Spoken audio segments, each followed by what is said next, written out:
날마다 우리는 무엇인가를 선택하며 살아갑니다. 그런데 그 선택이 어느 경우에는 행복을 가져다 주지만 때론 불행과 화를 가져올 때도 있습니다. 오늘 여러분 생에서 무엇인가를 선택할 순간에 바른 선택을 통하여 보람되고 행복한 길을 가게 되시기를 기도합니다. 오늘 여러분과 함께 나눌 하나님의 말씀은 예레미야 21장 8절에서 10절입니다. 여호와께서 가라사대 너는 또 백성에게 여호와께서 이같이 말씀하신다 하라.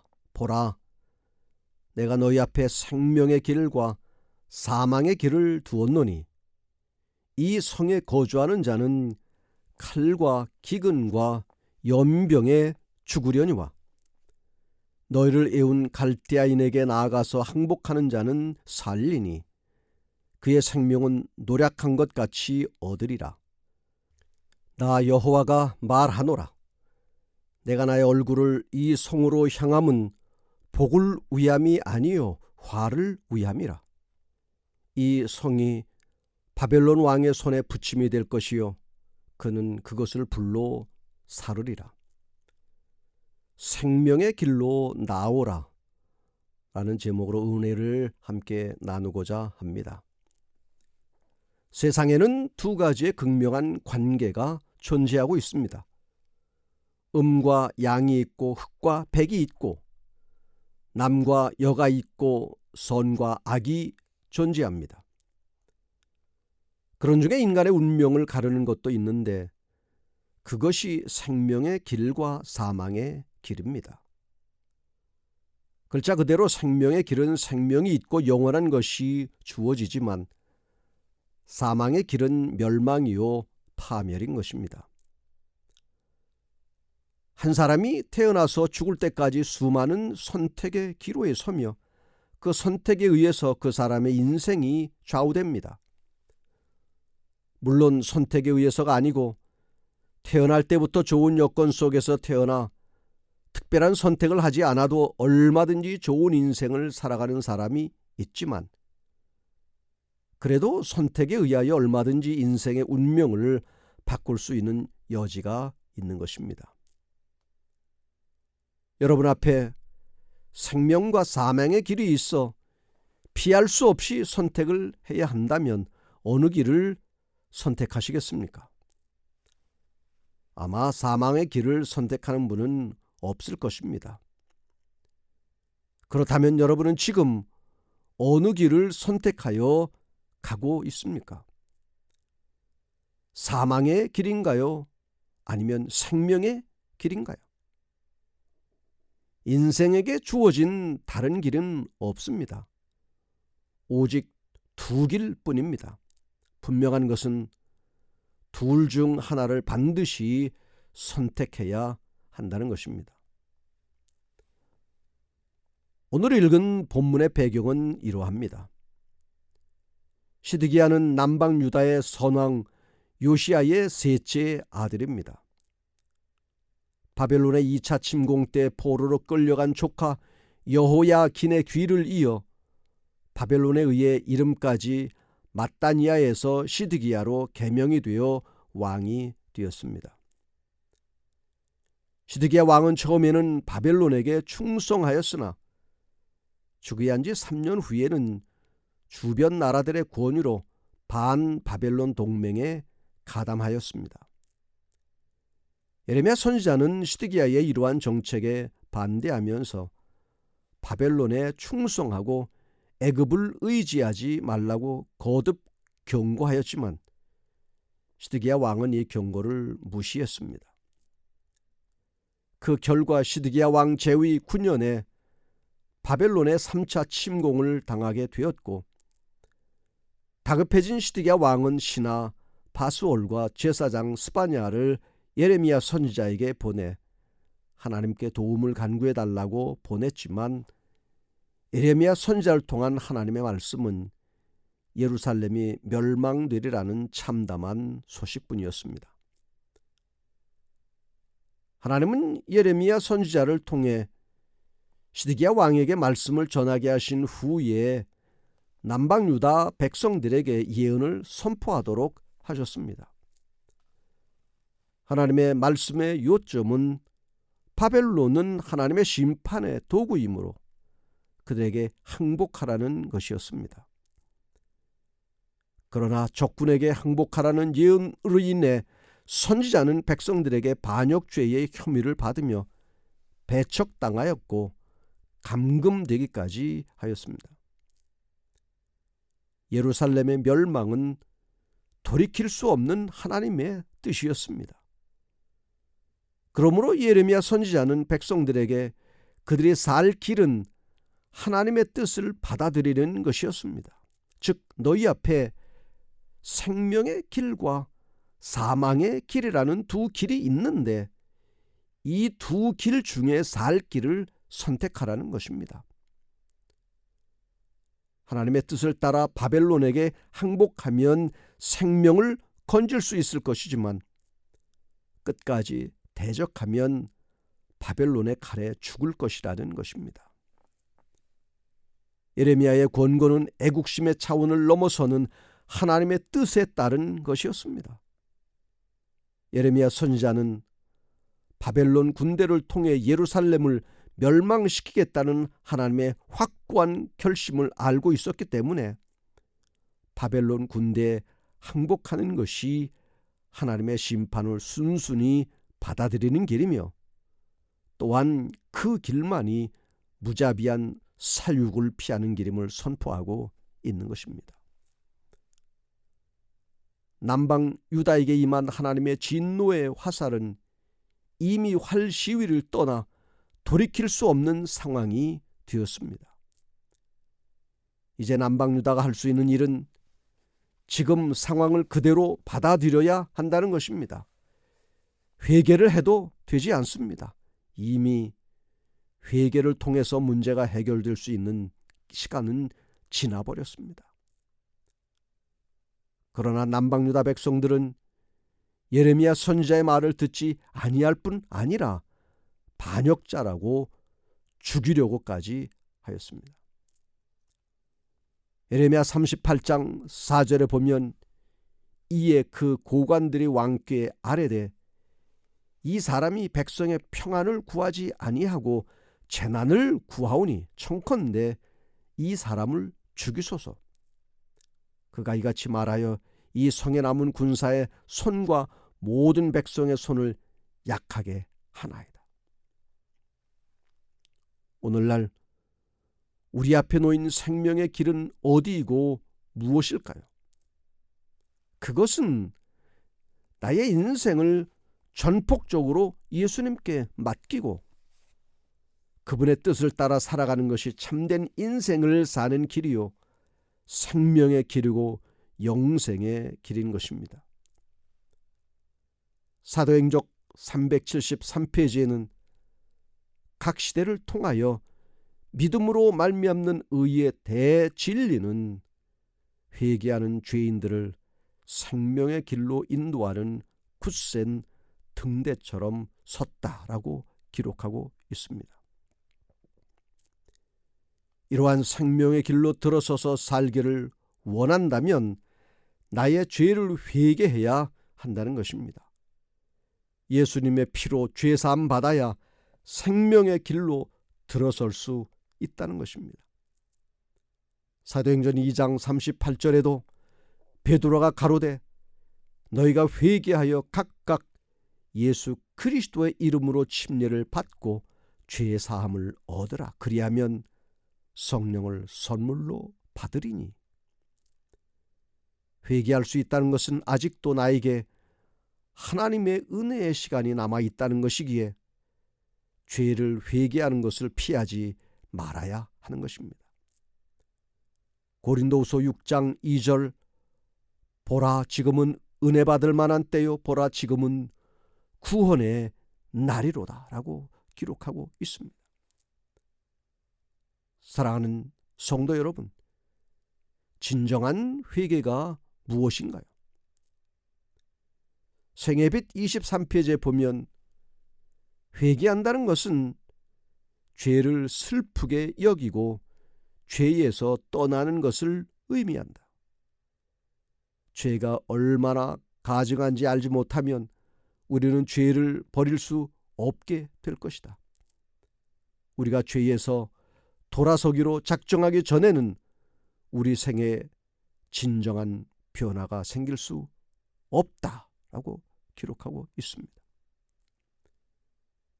회개를 하려면 죄가 얼마나 추악한 것이고 가증한 것인지를 느껴야 하는 것입니다.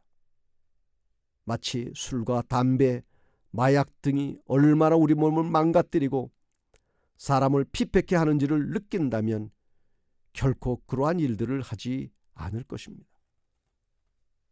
예수님께서 겟세마네 동산에서 하신 마지막 기도에서 내 아버지여 만일 할 만하시거든 이 잔을 내게서 지나가게 하옵소서라고 기도했던 기도의 의미가 무엇입니까? 시대소망 687페이지엔 이렇게 기록하고 있습니다. 당신 앞에 놓인 투쟁에서 그리스도의 영혼은 하나님에게서 분리되지는 않을까 하는 두려움으로 가득 찼다.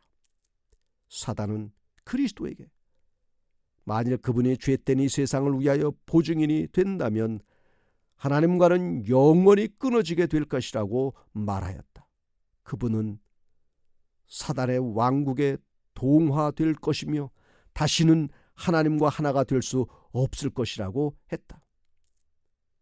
사람들의 죄악이 그리스도를 무겁게 억눌렀으며 죄에 대한 하나님의 분노를 의식함으로 그분의 생명은 파쇄되고 있었다.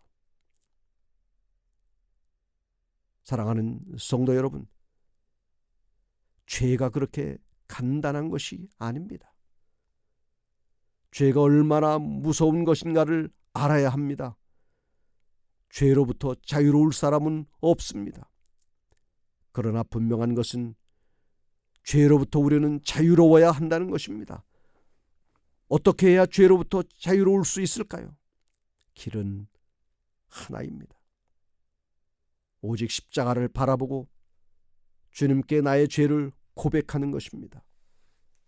십자가 예수를 바라보지 아니한 회개는 진정한 회개라고 볼 수 없습니다.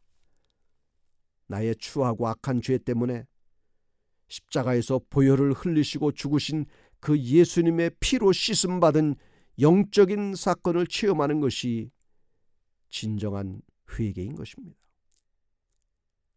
오늘날 이 시대의 가장 안타까운 현실은 예수님의 십자가 사건을 먼 옛날의 사건으로 생각하고 만다는 것입니다.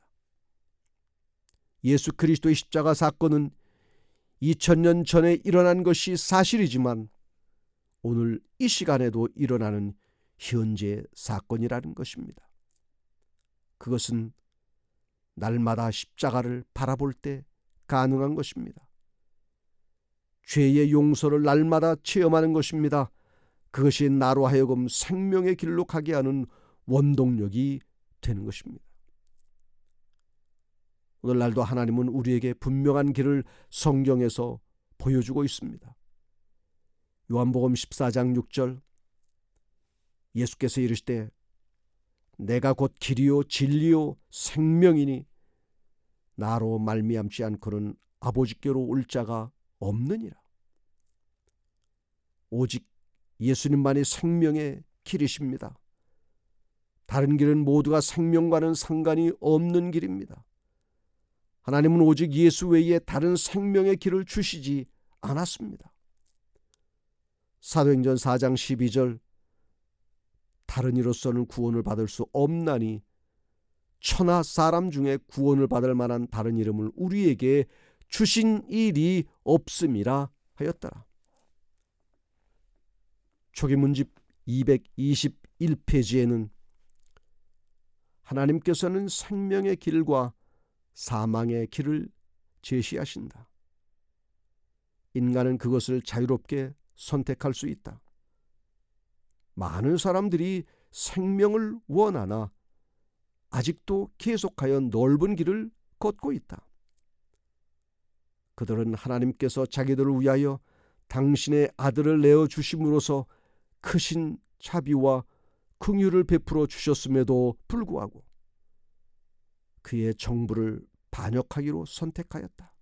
그토록 값진 대가를 치른 구원을 받아들이지 않기로 선택한 자들은 형벌을 면치 못할 것이다. 우리 앞에 놓인 생명의 길을 끝까지 걸어가시기를 바랍니다.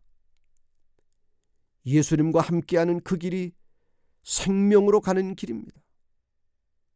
안타까운 사실은 그 길로 가는 사람이 적다는 것입니다. 분명 생명으로 인도하는 길인데 사람들은 편하고 쉬운 길을 택하여 살아간다는 것입니다. 마태복음 7장 13, 14절 좁은 문으로 들어가라. 멸망으로 인도하는 문은 크고 그 길이 넓어 그리로 들어가는 자가 많고 생명으로 인도하는 문은 좁고 길이 협착하여 찾는 이가 적음이니라. 비록 찾는 사람이 적고 그 길이 좁다 하여도 예수님을 따르는 길이야말로 생명으로 인도하는 길인 것입니다. 그러나 세상 사람들은 넓은 길을 좋아합니다.